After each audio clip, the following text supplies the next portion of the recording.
Chicken வாங்குறதா beef வாங்குறதான்னு கூட முடிவெடுக்க முடியாத அளவுக்கு ஒரு க்ரௌடு இந்த பிரியாணி கடையில் தான்டா பார்க்குறேன். தாம்பரம்னு யூடியூப்ல சர்ச் பண்ணல எல்லா பெரிய தலைங்களுமே இந்த ஒரு கடைக்கு வீடியோ போட்டிருந்தாங்க. சரி நம்மளையும் ஒரு ரவுடியாக ஃபார்ம் பண்ணிக்குமேனு ஒரு விசிட்டை போட்டிருந்தேன். வந்து பார்த்தா எக்கச்சக்க க்ரௌடு. சிக்கன் வாங்குறதா பீஃப் வாங்குறதுன்னு கூட என்னால் டிசைட் பண்ண முடியல. ஏதோ ஒன்று கிடைச்சா போதுமேன்னு சொல்லி சிக்கன் பிரியாணிக்கு பில்லை போட்டுட்டேன். தாம்பரம்லேயே ஃபேமஸான மாமு பிரியாணி தான் இது. இங்கே சிக்கன் பிரியாணி 140 rupees வருது. ஸோ ஒருவேளை பீஃப் வாங்கியிருந்தா எனக்கு நல்லியோட கிடச்சிருக்கும் போல் நான் மிஸ் பண்ணிட்டேன். சரி ஓகே சிக்கன் ஆச்சு சாப்பிடுவோமேன்னு சொல்லி ஒரு வழியாக வாங்கிட்டு வந்துட்டேன். ஸோ ஃபஸ்ட்டு பீஸ் செக் பண்ணி பார்ப்போமேன்னு பார்த்தா 140 ரூபா கொடுத்து வாங்கியிருக்கேன்டா. என்னடா ஒரே ஒரு சிக்கன் பீஸ் தான் போட்டிருக்கீங்கன்ற மாதிரி இருந்துச்சு. கூட ஏதோ சின்னதாக ஒரு துண்டு மாதிரி இருந்துச்சு. எனக்கு மனசே கேட்கல. சரி டேஸ்ட் எப்படி இருக்குன்னு எடுத்து ட்ரை பண்ணி பார்த்தேன்.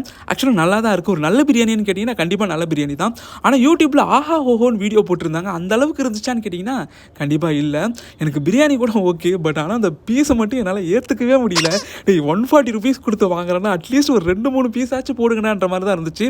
ஸோ இந்த மாதிரி ஜென்யூனான ரிவ்யூஸ்லாம் தெரிஞ்சுக்கணும்னா நம்ம சேனலை ஃபாலோ பண்ணிக்கோங்க. நீங்கள் ஆல்ரெடி அந்த இடத்துல சாப்பிட்ருந்தீங்கன்னா உங்களுக்கு எப்படி இருந்துச்சுன்னு சொல்லி மறக்காமல் கமெண்ட்டில் ஷேர் பண்ணுங்கள்.